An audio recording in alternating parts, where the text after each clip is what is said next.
할렐루야. 10월의 셋째 주일에 예배로 하나님께 영광을 돌리며 은혜 받기를 원하는 우리 성도님들에게 우리 하나님의 모든 풍성한 은혜가 충만하게 임하시길 축복합니다. 형제들의 미움을 받아 애굽으로 팔려가 노예가 된 요셉이 하나님의 큰 은혜와 섭리 속에서 애굽의 총리가 되어 큰 기근을 만나 죽을 위기에 놓였던 그의 아버지 야곱과 70여 명의 가족들을 애굽으로 이주하여 와서 살게 하였습니다. 야곱의 가족들이 애굽으로 내려올 때에는 요셉이 준비해 준 마차를 타고 바로의 환영을 받으며 들어왔습니다. 그들이 애굽에서 좋은 땅을 또 허락받고 그곳에서 그들의 터전을 마련하고 그 기간 동안에도 그 이후에도 정말 잘 살았습니다. 그러나 세월이 흘러 야곱과 요셉이 죽고 또 애굽의 왕조가 바뀌자 그들의 신세도 바뀌었습니다. 그들이 애굽의 노예로 전락하고 만 것입니다. 요셉이 죽고 난 이후에 태어난 야곱의 후손들은 애굽에서 노예로 태어나고 노예로 자랐고 노예로 그의 생을 마쳐야 했습니다. 그것이 애굽에 있는 이스라엘의 후손들의 상황이었습니다. 그러나 노예 인생이 그들의 전부가 될 수는 없었습니다. 그들은 하나님이 아브라함에게 약속한 사람들이기 때문입니다. 창세기 15장 13절 14절에 보면 여호와께서 아브라함에게 이르시되 너는 반드시 알라 내 자손이 이방에서 객이 되어 그들을 섬기겠고 그들은 400년 동안 내 자손을 괴롭히리니 그들이 섬기는 나라를 내가 징벌할지며 그 후에 내 자손이 큰 재물을 이끌고 나오리라고 이미 아브라함에게 약속해 두셨습니다. 이제 하나님의 정하신 때가 되었습니다. 자비롭고 은혜롭고 노하기를 더디하시고 인자와 진실이 많으신 하나님께서 고달픈 노예 생활 가운데 신음하고 있는 이스라엘 자손들을 애굽에서 구원하기로 작정하셨습니다. 그래서 모세를 선택하시고 모세를 보내시어 애굽의 바로에게 10재앙을 내리신 후에 이스라엘 백성을 애굽에서 이끌어내셨습니다. 우리가 받은 오늘 본문 1절은 이스라엘 자손이 애굽 땅을 떠난 지 3개월 되던 날 그들이 시내 광야에 이르니라 하고 합니다. 하나님께서 이스라엘 민족을 애굽에서 구출해 내면서 이스라엘의 출애굽을 기념하기 위해 새로운 연호, 새로운 시간을 그들에게 정하여 주셨습니다. 애굽에서 쓰는 그러한 달, 그러한 계월이 아닌 새로운 이스라엘만의 계월, 연호를 정해 주었습니다.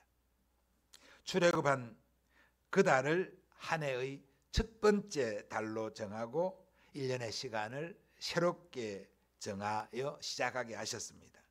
그리고 그 첫째 달 15일에 출애굽을 감행하게 하였습니다. 1절에서 말하는 3개월이 되던 날은 출애굽을 한 날로부터 3개월이 지난 후를 말하는 것이 아니라 출애굽한 그 첫째 달로부터 세 번째 달이 되었을 때를 말하는 것입니다. 정확히 번역하면 출애굽한 날로부터 한 45일쯤 되던 날이라고 봐야 합니다. 그들이 시내 광야에 도착했습니다. 시내 광야에 장막을 친 후 여호와 하나님께서는 모세를 시내산으로 부르셨습니다. 하나님은 모세를 시내산으로 부르시고 이스라엘 백성들과 다시 언약을 체결하려고 하십니다. 3절 말씀에 모세가 하나님 앞에 올라가니 여호와께서 산에서 그를 불러 말씀하시되 너는 이같이 야곱의 집에 말하고 이스라엘 자손들에게 말하라고 하셨습니다. 그리고 4절에 내가 애굽 사람에게 어떻게 행하였음과 내가 어떻게 독수리 날개로 너희를 업어 내게로 인도하였음을 너희가 보았느니라고 말씀하십니다. 오늘 하나님께서 모세를 통하여 이스라엘 백성들에게 선포하시는 이 말씀을 내가 너희를 인도하였으니 라고 하는 제목으로 함께 살펴보며 은혜와 도전을 받는 저와 우리 모두가 되기를 바랍니다. 내가 너희를 인도하였으니 하나님은 이스라엘 백성을 독수리 날개로 업어 인도하였다라고 말씀하셨습니다. 4절 말씀을 우리 같이 한번 읽어보겠습니다. 시작. 내가 너희를 어떻게 행하였음과 내가 어떻게 독수리 날개로 너희를 업어 내게로 인도하였음을 너희가 보았느니라. 아멘. 4절 말씀을 보면 하나님의 주권을 강조하는 말 내가 내게라는 말을 반복하여 사용하고 있습니다. 하나님이 주권자였다. 하나님이 주도했다라는 말씀입니다. 내가 애굽을 징벌하고 내가 이스라엘을 구원하였다고 모든 것을 하나님이 하였다고 말씀하고 있습니다. 그런데 놀랍게도 하나님은 이스라엘을 구원하여 여기 시내산까지 오게 하신 것을 독수리 날개로 업고 오셨다고 말씀합니다. 하나님의 표현입니다. 하나님께서 어떻게 이스라엘 백성을 독수리 날개로 업으셨다는 말씀입니까? 독수리 날개로 업었다는 것이 무슨 뜻으로 하는 말씀이겠습니까? 본문에서는 단순하게 독수리 날개로 업었다고 하셨습니다. 근데 이 말이 그 당시에 이스라엘 백성들에게 어떻게 잘 전달되었는지 알 수 없습니다. 그런데 후에 40년 후에 모세가 이제 그 마지막을 요단강 앞에서 마지막을 정리할 때 하나님께 받은 말씀을 이스라엘 백성들에게 전하여 주고 있습니다. 그 신명기입니다.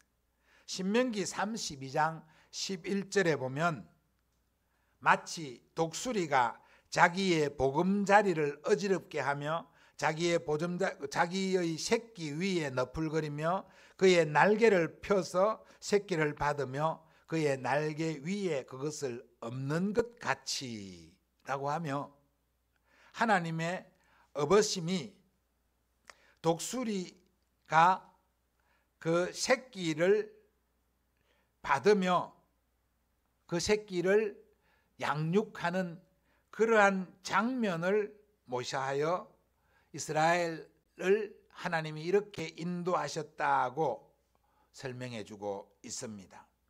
독수리를 한번 생각을 해봅니다. 독수리가 새끼를 기르기 위해 둥지를 만들 때에는 1차로 거친 가시와 같은 나무로 둥지의 외부를 싼다고 합니다. 뱀과 같은 외부의 적들이 그 둥지로 쉽게 침략하지 못하도록 바깥을 이 거친 가시나 또는 이런 거친 나뭇가지로 싼다고 합니다. 그 다음 연약한 새끼를 보호하기 위해서 풀이나 나뭇잎 같은 부드러운 것들을 그 위에 깔고 그 후에 독수리는 자기의 목 주위에 있는 아주 부드러운 솜털을 뽑아서 그 둥지에 두고 그 안에 알을 놓고 그 안에 부화를 시킨다고 합니다. 알에서 부화한 새끼는 그 포근한 둥지에서 어미가 가져다 주는 그러한 먹이로 먹고 자랍니다. 그 새끼가 조금 자라면 그 독수리는 그 새끼가 있는 그 상황에서 그의 큰 날개짓으로 둥지를 어지럽힌답니다. 그래서 그 부드러운 털과 그리고 부드러운 그 풀 같은 것이 다 그 둥지에서 날아가게 그렇게 만든답니다. 그러면 이 아주 부드러운 곳에 있던 새끼가 이제 그런 부드러운 털들이 다 없어지면 이 아주 거친 그런 환경에서 제대로 있지 못하고 이게 여기저기 막 그 둥지 안에서 옮기면서 날개를 푸득푸득하며 날개 훈련을 합니다. 그렇게 한 이후에 그 새끼가 조금 더 자라게 되면 그 어미 독수리는 그 새끼를 그 날개 위에 업고 높은 창공으로 올라가서 그 창공에서 새끼를 그 떨어뜨립니다. 그러면 이제 조금 훈련해 본 그리고 이제 날개를 제대로 하지 못하는 그 새끼가 그 공중에서 죽지 않고 살기 위해서 날개를 푸득푸득거리며 떨어집니다. 제대로 날지 못하죠. 그렇게 쭉 떨어져서 이제 거의 이 벼랑 아래 또 땅에 닿을 정도 이제 떨어지면 죽을 그 위치까지 내려오면 그 독수리가 재빠르게 날아와서 그 새끼를 그 날개 위에 부드럽게 받아서 다시 공중으로 올려 그 위에서 다시 떨어뜨리고 다시 내려와서 받고 이것을 반복하면서 나눈 훈련을 시키고 그래서 그 새끼가 날게 되어 그 날개에 힘을 얻고 날게 되어 강력한 창공의 왕 독수리가 되게 한다는 것입니다. 이것이 그 당시 사람들이 알고 있었던 독수리가 새끼를 키우는 그러한 방법이었다고 합니다. 물론 그 당시 사람들이 뭐 조류학자가 아니라서 독수리의 생태, 독수리의 심리 다 아는 건 아니죠. 그러나 그렇게 그 사람들이 인식을 했던 것입니다. 그것을 아는 하나님께서 이스라엘 백성들을 독수리가 그 새끼를 그렇게 양육하고 그렇게 기르는 것처럼 그 새끼가 떨어져 죽을 만하면 그렇게 업어서 안전하게 보호한 것처럼 내가 너희를 그렇게 날개로 보호하고 인도했다고 말씀합니다. 독수리가 창공에서 그렇게 훈련하여 강력한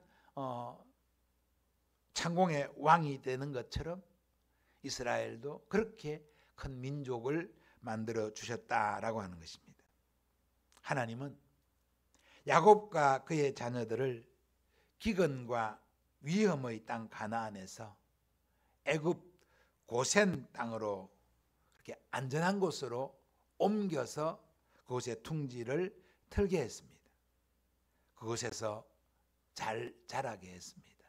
어느 정도 자랐을 때 애굽의 왕조를 바꾸며 그들을 학대하여 그들로 하여금 하나님을 생각하고 하나님을 바라보고 하나님을 의지하게 만드셨습니다.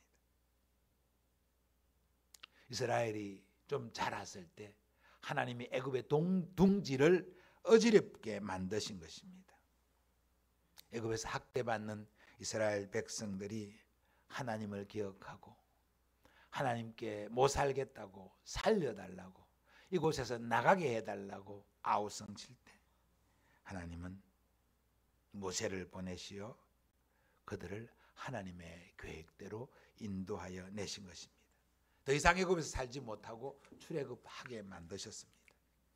이것이 하나님이 이스라엘의 둥지를 어지럽혔다는 것입니다. 그리고 그들을 하나님은 날개로 업으셨습니다. 그들이 홍해 앞에서 가로막힌 홍해와 뒤쫓아오는 애굽의 군대 앞에서 죽게 되었다고 아우성칠 때 하나님은 모세를 통해 홍해를 가르셨습니다. 그리고 그 홍해를 육지같이 지나게 했습니다. 이것이 하나님의 그 날개로 업으신 것이라고 했습니다. 광야의 뜨거운 떼약볕을 하나님은 구름 기둥으로 그들을 막으셨습니다. 광야의 밤의 차가운 공기를 하나님은 불기둥으로 그들을 업으셨습니다. 목말라 죽게 되었다고 아우성칠 때 반석을 열어 그들에게 기가를 해결해 주셨습니다. 먹을 것이 떨어져 먹을 수 없어 죽게 되었다고 할 때 하나님은 만나를 그곳에 내려주셨습니다. 고기를 먹지 못해 단백질을 섭취하지 못한다고 아우성할 때 하나님은 저녁에 메추라기를 그곳에 보내어서 그들로 하여금 단백질을 보충하게 했습니다. 이것이 하나님이 독수리 날개로 업어서 인도하신 것이라고 했습니다. 근데 의문이 생깁니다. 하나님은 그런 능력이 많으신 분인데 왜 한 번에 그냥 깔끔하게 깨끗하게 보내지 않으시고 이렇게 여러 과정을 거치고 여러 힘겨운 상황을 거치며 그들을 가나안으로 이끌어 가시는가? 하나님은 왜 고난의 골짜기로 그 백성들을 이끄십니까? 이것이 하나님의 큰 은혜와 하나님의 계획입니다. 이스라엘 백성은 이 광야의 고난을 통하여 진짜 하나님의 백성이 되어가고 진짜 하나님의 백성으로서의 훈련을 받게 되는 것입니다. 그래서 어떤 어려운 상황에서 하나님을 찾아야 하고 어떤 상황에서는 하나님을 의지해야 된다는 것을, 하나님을 믿어야 된다는 것을 배우는 것입니다. 큰 시험과 어려움을 만나고 있는 성도 여러분, 여러분이 받는 스트레스, 어려움, 힘듦이 하나님이 둥지를 어지럽힘 같이 어지럽혀 하나님의 날개에 업어 인도하시려고 하는 하나님의 섭리와 계획이 있음을 믿으시기를 바랍니다. 하나님이 내버려 고난받게 하시는 것이 아니라 하나님이 좀 더 하나님 의지하도록, 좀 더 하나님께 매달리도록, 좀 더 하나님의 사람으로 성장하도록 여러분에게 훈련의 과정으로 주셨다는 사실. 그래서 그것이 어떤 스트레스이든지 어떤 어려움이든지 건강의 어려움이든지 물질의 어려움이든지 관계 속의 어려움이든지 그 어려움은 하나님이 나로 하여금 하나님의 사람으로 더 잘 자라도록, 더 잘 성장하도록 예비한 훈련이라고 생각하며 그 훈련을 잘 받아서 더욱 강력한 하나님의 사람 되는 우리 모두이기를 바랍니다. 우리에게 일어나는 모든 어려움과 고난은 하나님의 섭리 안에서 하나님의 훈련이라고 생각하면 그것이 좀 더 접근하고 받기 더 쉬워질 것입니다.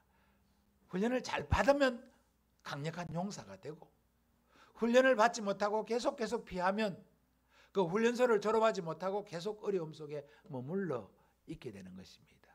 중도 탈락이 없습니다. 하나님의 백성 중도 탈락이 없어요. 하나님이 선택한 하나님의 백성은 예수님의 손에서 빼앗을 자가 아무도 없다고 했습니다. 중도 탈락이 없는데 그 훈련소를 통과하지 못하면 계속해서 위급하면서 그 훈련을 거쳐야 되는 겁니다. 그래서 훈련을 잘 받고 잘 통과하여 더 나은 단계로, 더 높은 단계로 나아가는 우리 모두가 다 되기를 주님의 이름으로 축복합니다.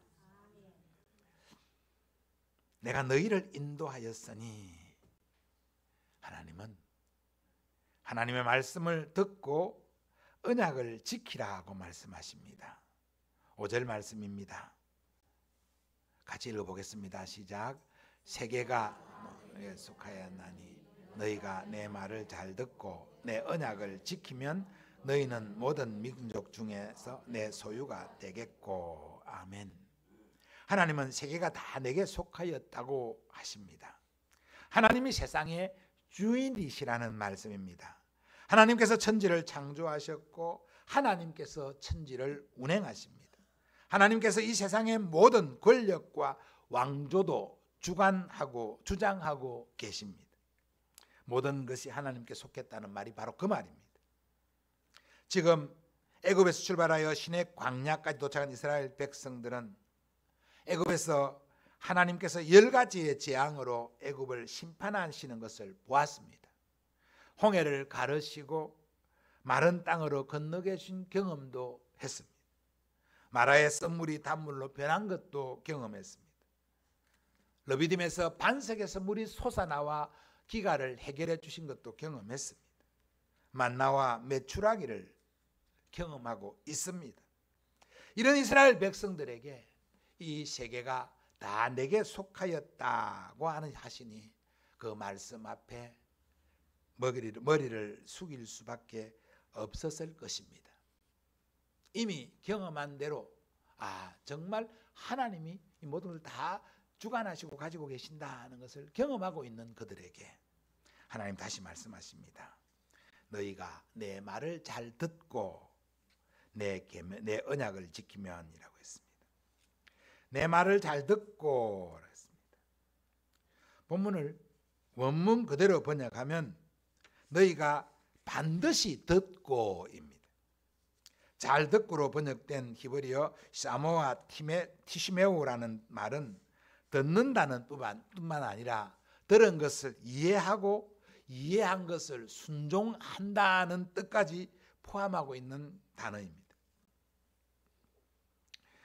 또 이 히브리는 그 용법이 있는데 이 사모아의 부정형 명령, 절대 명령 동사로 사용하고 있다고 했습니다.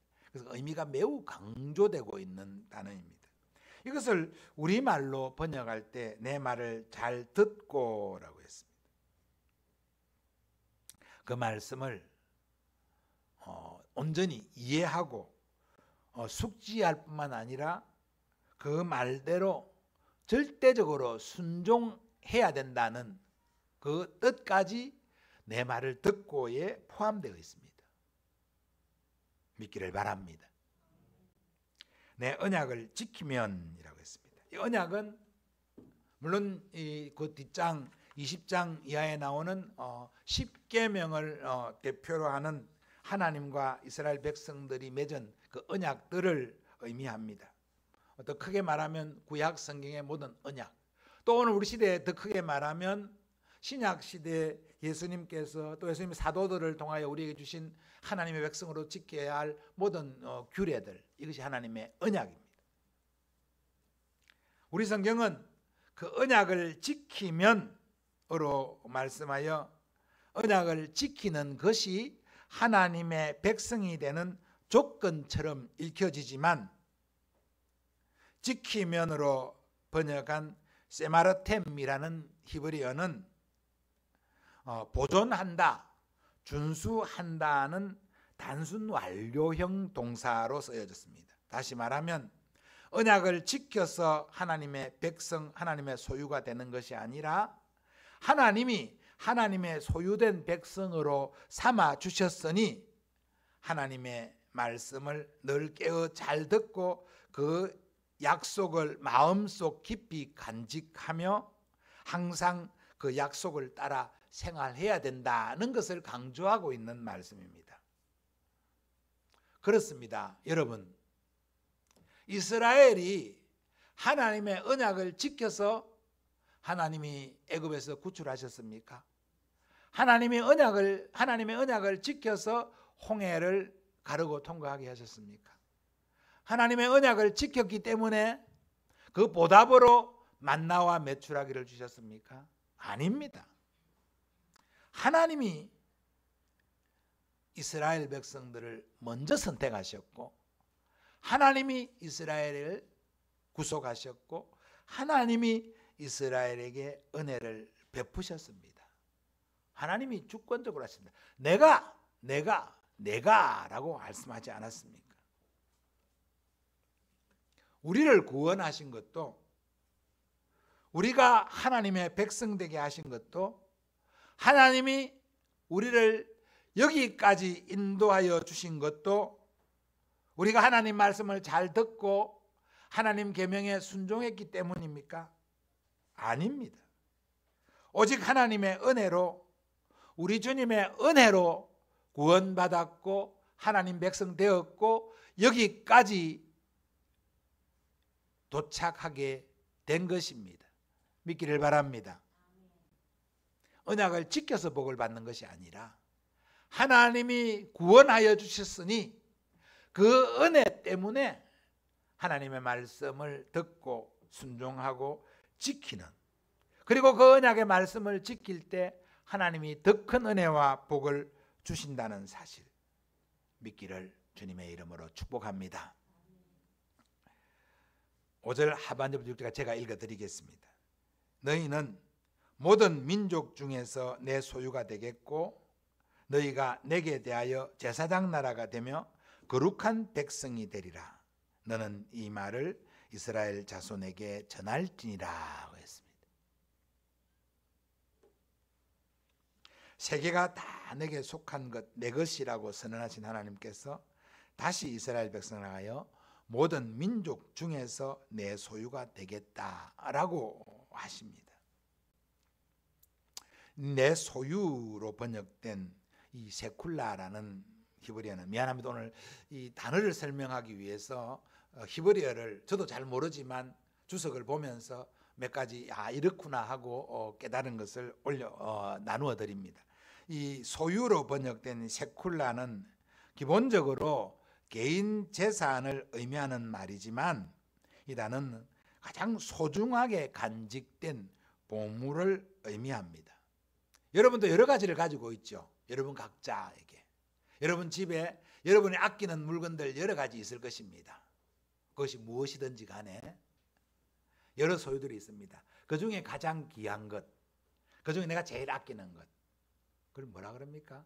내가 제일 아끼는 것, 이런 것 내 소유입니다. 집에 내가 가진 내 방에 내 보물들 여러 가지 있잖아요.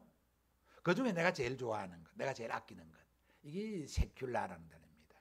그런데 오늘 5절 말씀에 너희가 내 소유가, 내 보물이 내 소유가 되겠고 라고 하는 이 말은 앞에 이제 5절 상반절에 세계가 다 내게 내 소유라고 했는데 그 다음에 내게 속하 내 것이라고 했는데 그 하반절에 내 소유가 되겠다, 내 보물이 되겠다고 한 것은 모든 것 중에서 제일 귀한 것으로 내가 삼는다, 이런 뜻입니다. 저와 여러분, 세상에서는 뭐 별로 소중하게 생각되어지는 사람이 아닐지 몰라도, 세상 사람들에게 보이기에는 그리 소중한 보물처럼 보이지 않을지라도 우리 주님께는, 우리 하나님께는 우리를 세상에서 가장 귀한 세큘라, 보물로 여겨주신다는 사실을 믿으시고 기억하시기를 축복합니다. 하나님이 이 세상 모든 것이 다 내 것인 하나님이 여러분을 내 보물이다, 내 것 중에 내가 가장 아끼는 것이다, 이렇게 인정해 주신다는 사실 믿으시기를 축복합니다. 그렇다면 우리는 어떻게 살아야 합니까? 내게 대하여 제사장 나라가 되라고 했습니다. 제사장은 백성들을 대신하여 하나님 앞에 예배를 드리며 백성들의 죄를 대속하는 그러한 사명을 가진 사람입니다. 이스라엘에 대하여 하나님은 제사장 나라가 되어 열방을 대신하여 하나님께 예배드리는 민족으로 삼으셨습니다. 그런데 이스라엘은 하나님의 제사장 나라로서의 사명을 실패했습니다. 그래서 하나님은 대제사장이신 예수 그리스도를 이 땅에 보내주셨습니다. 예수 그리스도께서 이 땅에 오셔서 제사장의 사명을 완수하셨고 부활, 성천하시며 이 제사장의 사명을 그의 제자들에게 맡기셨습니다. 이 제사장 나라가 예수 그리스도로 말미암아 모든 믿는 사람들, 교회가 받은 사명이 되었습니다. 너희는 내게 제사장 나라가 되겠고 라고 하는 말씀은 이스라엘 백성이 아닌 바로 오늘 우리에게 주시는 하나님의 말씀임을 믿기를 바랍니다. 예수께서 완성하신 사명, 그리고 다시 맡겨주신 사명, 우리가 잘 감당하는 우리 성도들 되기를 바랍니다. 거룩한 백성이 되라고 했습니다. 너희가 거룩해서 내가 구원한 것은 아닌데 너희가 내 백성이 되었으니 나를 닮으라고 하시는 말씀입니다. 이 거룩은 하나님의 성품이죠. 이 카도시라는 말은 순수하고 깨끗하다는, 구별됐다는 말입니다. 하나님의 성품입니다. 그것을 우리에게 요구하십니다. 너희는 나처럼 되어야 된다는 말씀입니다. 하나님의 성품을 닮은 거룩한 구별된 삶을 살아야 된다는 의미를 우리에게 말씀하고 계십니다. 여러분, 우리가 거룩한 백성에서 구원받은 건 아니지만 하나님 우리를 구원해 주셨으니 우리는 하나님을 닮은 거룩한 사람으로서의 삶을 살아야 하는 것입니다. 사랑하는 성도 여러분, 하나님께서 이스라엘 백성을 향하여 내가 너희를 인도하여 내었으니 너희는 내 말을 듣고 내 언약을 지키며 내 모든 민족 중에서 내 보물이 되어 거룩한 삶을 살아야 된다고 말씀하셨습니다. 이 말씀은 오늘의 우리에게 우리 주님께서 내가 너희를 억만제약 가운데 구원하여 내었으니 너희는 내 말을 듣고 나의 보물이 되어 거룩한 삶을 살아야 한다는 말씀으로 들려지기를 바랍니다. 그렇게 믿는 우리 소망의 성도님들 다 되시기를 축복합니다. 하나님께서는 모세에게 너는 이 말을 이스라엘 자손에게 전할지니라고 했습니다. 계속하여 귀에 들려 이 말을 잊지 않도록 하라는 말씀입니다. 그렇습니다. 우리는 미련하고 아둔합니다. 들은 것을 자주 잊어버립니다. 그래서 계속하여 이 말을 들어야 하는 것입니다. 계속하여 이 말을 듣고 이 말을 우리 자손들과 아직 복음을 듣지 못한 이웃들에게도 전하여 주님의 사랑과 은혜를 받게 하는데 쓰임받는 우리 성도님들 다 되시기를 주님의 이름으로 축복합니다. 찬송